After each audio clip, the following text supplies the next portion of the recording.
This is News 25 with Deanna O'Donnell and Stacy Jensen. News 25, local news you can count on.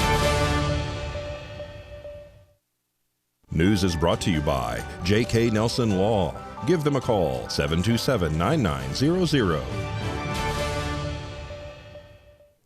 Hello and welcome to the latest edition of News 25. I'm Stacy Jensen. Deanna has the night off. It's Wednesday, February 2nd. Happy Groundhog Day. A California man is facing eviction because he had too many dogs. He's now surrendered most of them to local authorities. Now we have 31 of the 37 dogs here in Pahrump, where 3 local animal welfare organizations hope to find them new homes. Brad Francis has more on this story. A man living in Cathedral City with his 37 dogs was facing a difficult situation: give up some of his pets or face eviction from his home. That's when he decided to reach out to Riverside County Animal Services for help. On January 26th, animal control officers impounded all 37 dogs. 4 are being spayed and neutered and returned to the man as his personal pets. 2 are being treated for medical conditions, and thanks to a partnership between Riverside County Animal Services and Never Forgotten Animal Society, the other 31 dogs are now in Pahrump, where they're ready to find their new forever homes. They are Chihuahua mixes. It was a gentleman that had a hoarding situation in Riverside. His landlord told him he had to bring his numbers down or else he was going to have to be evicted, so he called animal control over there, who then subsequently called us, and we said we'll help out any way we can. And so we have 18 males and the rest are females. We have 1 pregnant female that is ready to give birth at any moment, possibly a secondary female that's pregnant. We're not sure yet. So we brought them all over and we got them in yesterday, and we've been doing all the paperwork for the last day or so. And I called out to some of the other rescues here in town, and they have stepped forward. Tressa from Paws has come over and she took 10 this morning. Amanda from Forgotten Friends, who is also a Pahrump rescue, is going to be taking 5 of them. So that brings our numbers down. We've already adopted out 2. We've got 1 pregnant, 1 out on foster. So that leaves the remainder here with us to try and adopt out. They are the sweetest dogs. Yeah. They're very, very people-oriented. They've just been in a hoarding situation, so they really don't understand people all that much, although they know they want to be helped and they want to be held and they want to be cuddled, every one of them. So we're just looking for some forever homes for them. None of them have been fixed so far. That will be on us. Adoption fee is $250 to adopt the dogs. There's a 20% veterans discount for any of the dogs adopted out of here. It also means that they get all their shots, their microchip, and their rabies certificates. Plus, we spay or neuter them afterwards. So just to get them in their homes, we make sure that all of that is done. It's a complete package when the dog leaves. If you're interested in adopting one of the dogs rescued from California or any of the other pets awaiting their new home, just stop by Never Forgotten Animal Society in Pahrump. They're located at 520 East Street, right behind Wells Fargo Bank. They're also on Facebook, and of course you can call them. That number is 775-537-8674. And the world-famous Welcome Fabulous Las Vegas sign is sporting new colors in honor of Black History Month. Here's more on that story. Clark County Commissioner William McCurdy II and fellow community leaders came together Tuesday, the start of Black History Month, to turn the border of the Welcome to Fabulous Las Vegas sign red, black, and green. McCurdy says Black history is American history, and it's important for us all to recognize the contributions of African Americans to our community and our country. This evening, for the first time ever, we are changing our iconic, world-famous sign to recognize Black History Month. Is this exciting? Yeah. Because Black history, and I repeat, Black history is American history. It is again a history of overcoming obstacles, but identifying opportunities in that process. It is a history of fighting for justice, not only racial justice, but most importantly of all, economic justice, equality, and also human rights. McCurdy says since we live in one of the most diverse states in America, it's fitting to have one of the most recognizable landmarks in the country help us celebrate and embrace the rich history and diversity we all share. The red, black, and green bulbs, which are usually yellow, will remain lit through the end of the month. And also in honor of Black History Month, the City of Henderson is presenting Gospel Fest. This free and uplifting concert event is this Saturday, February 5th at the Water Street Plaza Amphitheater. Local pastors and gospel artists, including the Sons of Soul and the acclaimed singer-songwriter Brent Jones, will provide an inspirational afternoon intended to inspire those in attendance. In addition to great music, authentic soul food served by local eateries will also be available for purchase. The event starts at noon. Seating is at the Water Street Plaza Amphitheater and is first come, first served basis. For more information about the event or other things happening in Henderson, you can always visit thecityofhenderson.com. And that's it for this segment. We're going to go ahead and be right back with more on your health news right after this. You're watching News 25, the most recognized and farthest reaching local news in Nye County. News 25, local news you can count on. This segment of the news is brought to you by Sunset Valley Pools. For quality service and supplies, call 775-513-4114. Welcome back. February is American Heart Month, and we've been dealing with COVID-19 for more than 2 years. Now, a new survey shows that the pandemic is taking a toll on our hearts in more ways than one. Erica Foreman explains. As the pandemic drags on, a new survey from Cleveland Clinic suggests Americans are becoming disinterested in healthy habits, which could negatively impact the heart. If people lose interest in keeping the healthy lifestyles, it is going to create a problem long term, because once the arteries get blocked, once your blood pressure is high and it creates a problem in your arteries, there is no way to reverse these problems easily. The survey reveals fewer people are walking during the day, and 77% report they often or sometimes spend their day sitting. Currently, we recommend that as a healthy person, you should at least exercise 30 to 45 minutes a day. If you do not do this, what happens is that the cholesterol accumulates in the artery. You also get obesity and a little bit of insulin resistance. Insulin resistance is really a bad thing where you can develop diabetes in the future, or even hardening of the arteries happen. COVID-19 infection can harm the heart too. Results show 1 in 4 Americans who tested positive for the virus say it affected their heart. The most common one is where the heart muscle get infected with the COVID virus, or there is an inflammation in the heart muscle or inflammation around the heart muscle. There is definite increase in the blood clot formation with the COVID virus. So sometimes the heart attack risk also goes up, and there is also very clear evidence that the COVID can lead to irregular heartbeats or sometimes conduction problems inside of the heart. 2 out of 5 people say they've experienced a heart-related issue since the start of the pandemic. Dr. Kapadia encourages a renewed focus on exercise, a healthy diet, and preventing COVID-19. We are all going to have good life again, but we have to be healthy to enjoy that good life. So right now, it is a time to invest in the heart health. At Cleveland Clinic, I'm Erica Foreman. If you're wondering about your heart health, Dr. Kavita says weight gain, especially belly fat, is a sign of insulin resistance and a red flag that you should take a look at your diet and exercise habits. And if you've recovered from COVID-19 but still feel short of breath, lightheaded, or have palpitations, it's important to be evaluated by your doctor. Now, if you live in Southern Nevada and you like history, you may want to make a trip to Searchlight, Nevada. The Searchlight Museum offers a fascinating glimpse into the storied history of the small Nevada town and some famous people who got their start there. Clark County Television caught up with Amber Colbert, Clark County Museum Administrator, for a quick tour and a preview of what you can expect to see there.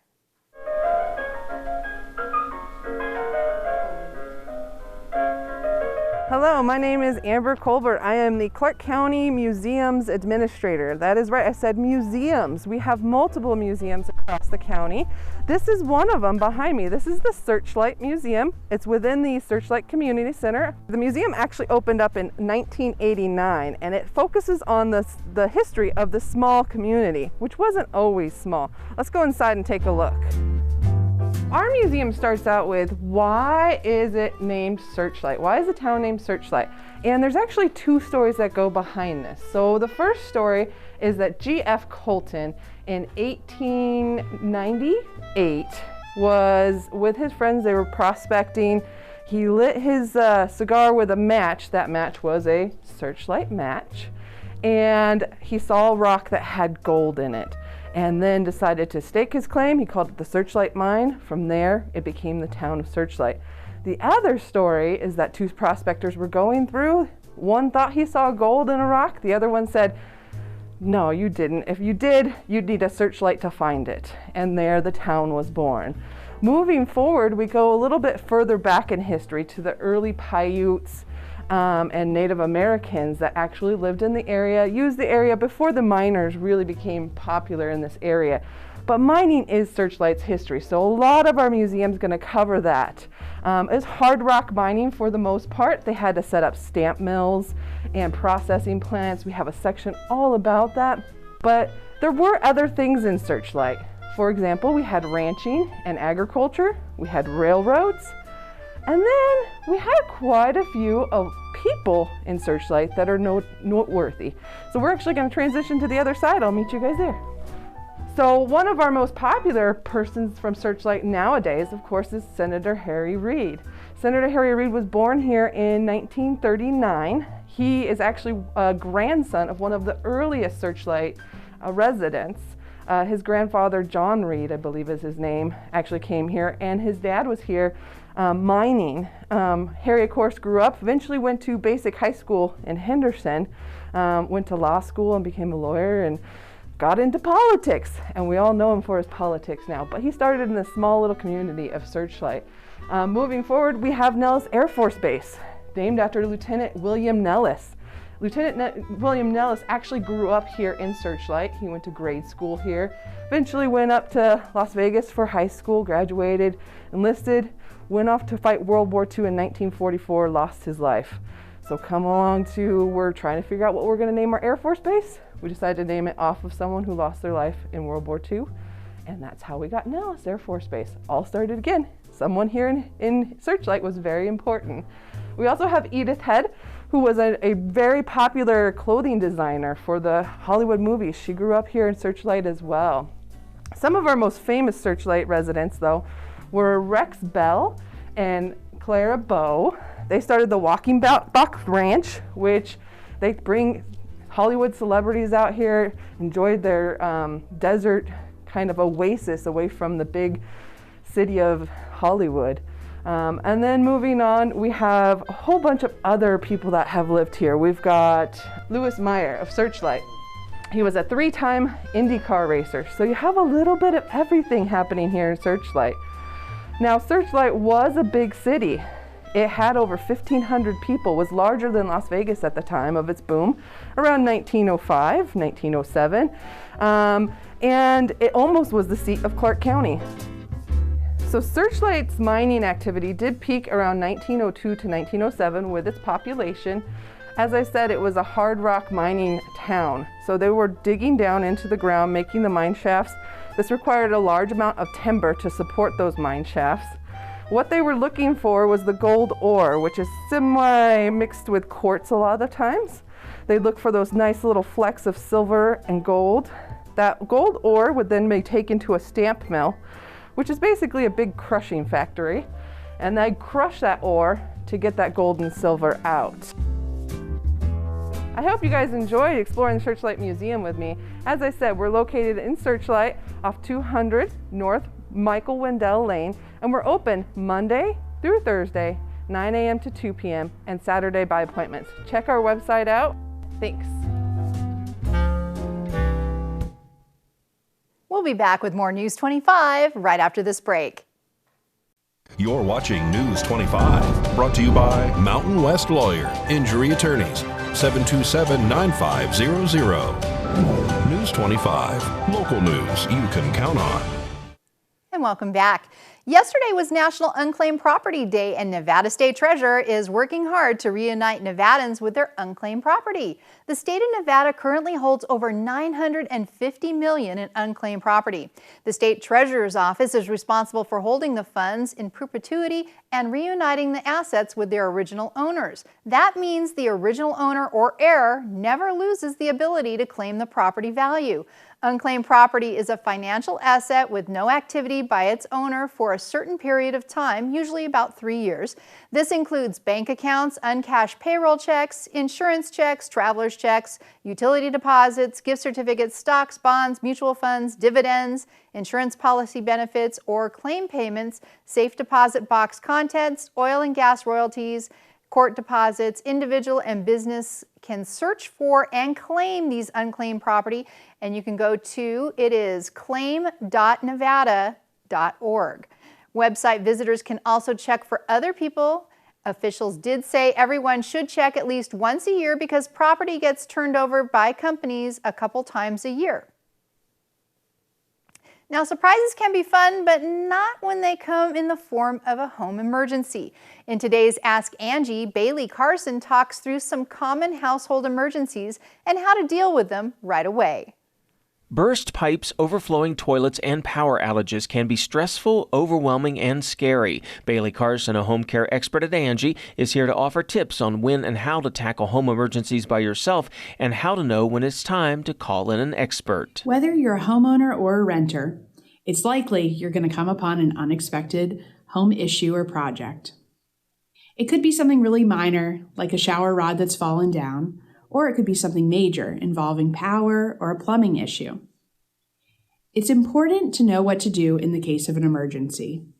If it's something you can't fix yourself, be sure to have a few pros numbers on hand so you don't feel like you're starting from scratch. Broken pipes can mean leaks and even major water damage. Calling in a plumber for an emergency, especially during off hours, can cost up to $200 an hour, plus materials and supplies.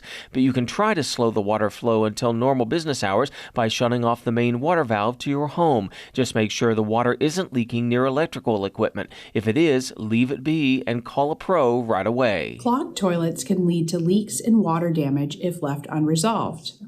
Plus, they can be a real hassle if you need that toilet in use. So start by turning off the water valve behind your toilet bowl. This will prevent any overflow. Next, try a traditional plunger. If that doesn't work, head to your hardware store to pick up a drain snake. If that's still not solving the issue, it's probably time to call in a pro. HVAC issues can be a horrible surprise, especially if it happens in the middle of a snowstorm or heat wave. If your HVAC unit suddenly stops working, turn off your thermostat and check the power source to the unit and your electrical box. Resetting the outlet or a blown fuse can be a simple solution to this problem. If those don't work, it's time to call in a local HVAC specialist to figure out what went wrong. If your power suddenly goes out, check your electric box and see if you've simply blown a fuse. It could be a really easy fix than just flipping it back on. However, if that doesn't work or you know the power outage could be due to weather, call your electric company to see how long they estimate before the power might be back. If it's going to be a while, you might want to consider heading somewhere else.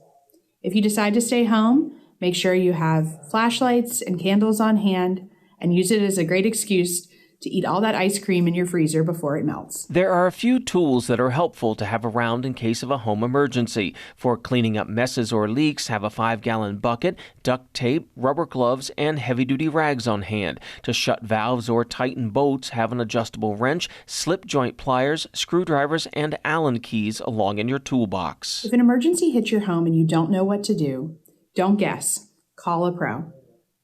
Remember that the longer issues are left unresolved, the more damage they can cause. So don't delay. By example, a simple leak can turn into flooding. If the situation is dangerous, definitely leave your home for somewhere safer before trying to handle it. However, if it's not too dangerous, stay home, try to keep the issue under control until the expert arrives to truly fix the problem. Do you have questions about your home projects? Tweet them using hashtag AskingAngie. That's hashtag AskingAngie, and you may get some tips in an upcoming segment. News 25 Weather Cam is brought to you by Lerner and Rowe Injury Attorney's Office in Pahrump. In a wreck, need a check? Call 702-877-1500. Oh, still windy and dusty out there. We're going to get with John here in just a moment and let us know how long to expect that wind to stick around and cooler temperatures.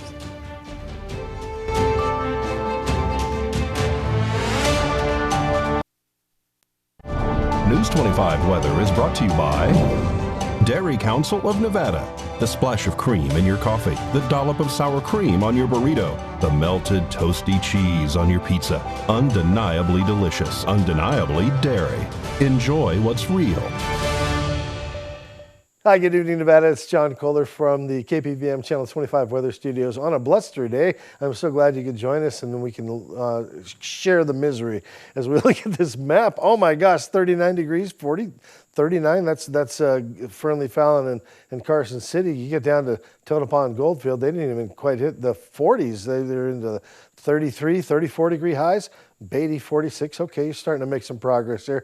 Amargosa, the hot spot at a paltry 51. Las Vegas, chilly at 49, and in Death Valley, just downright room temperature, 62 degrees. But here in the Paradise of Pahrump, well, let's take a look. 44 degrees. This is our current temperature, and we do have a wind advisory. It's on the wane. It is actually the winds this evening out of the northeast at 12 miles per hour. Nothing compared to what we were experiencing this afternoon. Gusts up to 35, 40 miles per hour. There was some stuff flipping out in the yard for sure. Sunset was gorgeous, so at 5:11, and we'll look forward to the sunrise tomorrow again at 6:42. As we have a delightful day on schedule, high of 55, a low of 29 tomorrow. Those winds continuing. I mean, they're calling it a wind advisory. We'll have average gusts up to 12 miles per hour tomorrow, but it's really on the wane. So as we head into the weekend, what do we got? Bunch of sunshine. Look at that sunshine. Little cloud on Saturday, but look at these temperatures scooting up. Oh, I'm liking what we're seeing here. Scooting into the 60s, moving up all the way to the 70s by Tuesday, February 8th. Won't that be a beautiful 70-degree day, our first one this year? We can all celebrate with some cake or something. 10-mile-per-hour winds, not too bad, but I give up a little wind action for a little sunshine, wouldn't you? I think we're going to have to, so let's just enjoy that and call that a choice. Perfect. Back to the desk. Thank you, John. All right. Well, again, we wanted to reiterate the unclaimed property for yesterday. Make sure you go out to that website, check it. It's claimittnevada.org. So make sure you check that. Also, we have this Seroptimus Mardi Gras Gala Ball that's coming up. That's February 12th. Make sure to get your tickets. I heard that they are going fast. Give them a call at 705-792-5276. The dessert dash is what I'm looking forward to, just so you know. So again, that does it for us tonight. For News 25, I'm Stacy Jensen. Good night.